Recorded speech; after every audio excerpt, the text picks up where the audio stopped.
नमस्ते बच्चों, आज हम लोग कक्षा 6 का 17वां पाठ फसलों के त्योहार पढ़ेंगे। तो आइए इसको पढ़ते हैं। सारा दिन बोरसी के आगे बैठकर हाथ तापते हुए गुजर जाता है। कहाँ तो खिचड़ी के समय धूप में गर्माहट की शुरुआत होनी चाहिए और यहाँ हम सूरज के इंतजार में आस लगाए बैठे हुए हैं। पूरे 10 दिन हो गए, सूरज लापता है। आज सुबह तो रजाई से निकलने की हिम्मत नहीं हो रही थी। बाहर देखने से तो समय का अंदाज बिल्कुल नहीं हो रहा, लेकिन घर में हो रही चहल पहल अब पता चल रही है। हर रह कर कानों में कभी चापाकल के चलने और पानी गिरने की आवाज़ तो कभी किसी के हाँक लगाने की आवाज़ आ रही है। जा भाग के देख, केरा के पत्ता आइल की ना। आज ई लोग के उठे के नईखे का, बोला जल्दी तैयार हो खश। अब तो उठने में ही भलाई है। नहा धोकर हम सभी एक कमरे में इकट्ठा हुए। दादा और चाचा ने क्या सफ़ेद चकाचक माड़ लगी धोती और कुर्ता पहने हुए हैं। खिचड़ी में ऐसन जाड़ हम पहले कबो न देखनी। देह कनकना देता। पापा के यहाँ शायद आज धोती में उन्हें ठंड कुछ ज़्यादा लग रही है। सामने मचिया पर खादी की सफ़ेद साड़ी पहने हुए दादी बैठी थी। आज दादी ने अपने बाल धोए हैं, झक सफ़ेद सेमल की रुई जैसे। हल्के फुल्के बाल गौर से देखने पर भी एक काला बाल नज़र नहीं आता। बिल्कुल धुली धुली सी लग रही है दादी। उनके सामने केरा के कुछ पत्ते कतार में रखे हैं, जिस पर तिल, मीठा गुड़, चावल आदि के छोटे छोटे ढेर पड़े हुए हैं। सभी बारी बारी से उन सभी चीज़ों को छूने और प्रणाम करने के लिए कहा गया। जब सबने ऐसा कर लिया तो उन सभी चीज़ों को एक जगह इकट्ठा करके दान दे दिया गया। आज तो अप्पी दीदिया बुरी फंसी। उन्हें न तो चूड़ा दही ही पसंद है और न ही खिचड़ी, पर आज तो फरमाइशी नाश्ता नहीं चलेगा। उन्हें दोनों ही चीज़ें खानी पड़ेगी। आज खिचड़ी खाने के बाद सभी ने गया से आए तिल, गुड़ और चीनी के तिलकुट को बड़े चाव से खाया। खाते खाते मैं सोच रही थी कि कितनी अलग है न खिचड़ी जो अभी हम मना रहे हैं। स्कूल में हम जो खिचड़ी मनाते थे उसकी अलग ही मस्ती हुआ करती थी। छुट्टी का दिन नाव में बैठकर गंगा नदी की सैर और फिर टापू पर बालू में दौड़ते हुए पतंग उड़ाना या उड़ाने की कोशिश करना, कितना मज़ा आता था। इधर हम पतंग उड़ाते थे और वहीं थोड़ी दूर पर गुरुजी बिमला, चित्रा, आनंद जी, झिलमिट भैया सब मिलकर ईंट से बने चूल्हे पर बड़े बड़े कराहों में खिचड़ी बनाते थे। हम भी बीच बीच में अपनी पतंगों को सुस्ताने का मौका देते हुए मटर और प्याज छीलने बैठ जाते। वैसे खिचड़ी फिर दोबारा खाने को नहीं मिली। वाकई ढंग कैसा भी हो, पर है ये खुशियों का त्यौहार। जनवरी माह के मध्य में भारत के लगभग सभी प्रांतों में फसलों से जुड़ा कोई न कोई त्यौहार मनाया जाता है। कोई फसलों के त्यौहार हो जाने पर खुशी बांटता है, तो कुछ लोग इस उम्मीद में खुश होते हैं कि अब पाला कम होगा, सूरज की गर्मी बढ़ने से खेतों में खड़ी फसल तेजी से बढ़ेगी। सभी प्रांतों और इलाकों में अपना रंग और ढंग नज़र आता है। इस दिन सब लोग अच्छी पैदावार की उम्मीद और फसलों के घर में आने की खुशी का इंतज़ार करते हैं। उत्तर प्रदेश, बिहार, मध्य प्रदेश में मकर संक्रांति या तिल संक्रांति, असम में बिहू, केरल में ओणम, तमिल में पोंगल, पंजाब में लोहड़ी, झारखंड में सरहुल, गुजरात में पतंग का पर्व सभी खेती और फसलों से जुड़े त्यौहार हैं।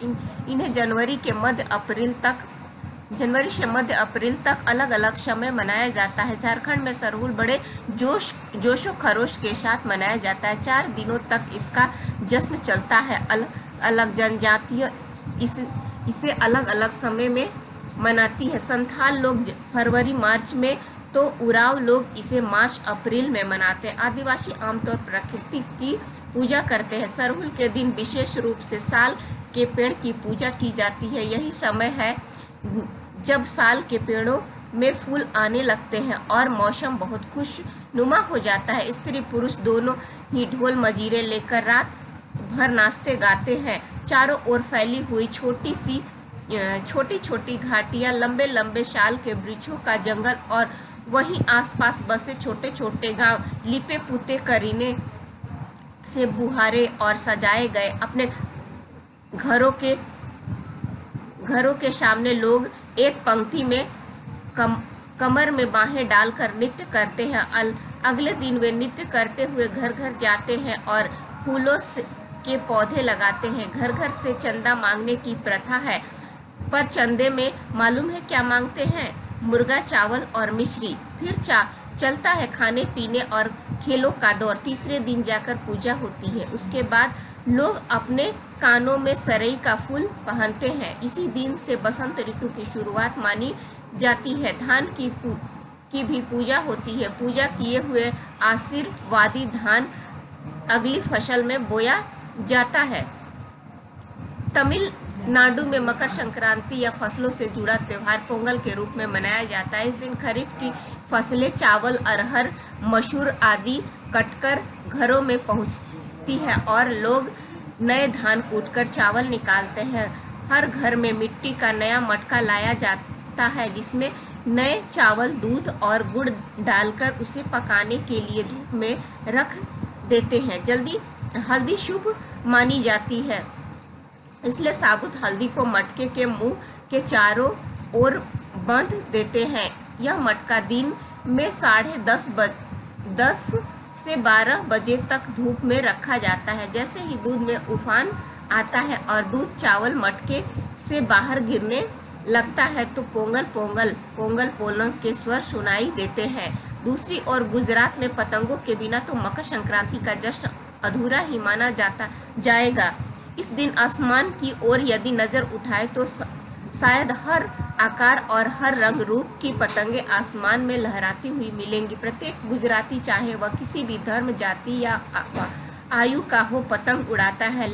हजारों लाखों पतंगों से सूर्य भी ढक सा जाता है। कुमाऊं में मकर संक्रांति को घुघुतिया भी कहते हैं। इस दिन आटे और गुड़ को गूंथ कर पकवान बनाए जाते हैं। इन पकवानों को तरह तरह के आकार दिए जाते हैं, जैसे डमरू, तलवार, दाड़िम का फूल आदि। पकवान को तलने के बाद एक माला में पिरोया जाता है। माला के बीच में संतरा और गन्ना का गंडेरी यानी गन्ना का टुकड़ा पिरोई जाती है।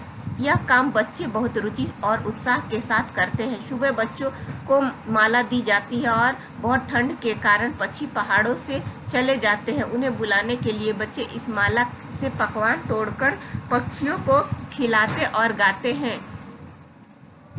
कौआ आओ, घुघुत आओ, ले कौआ बौड़ो, मैं कह दे जा सोने का घड़ो, खा ले पूरी, कह दे जा सोने की चूड़ी।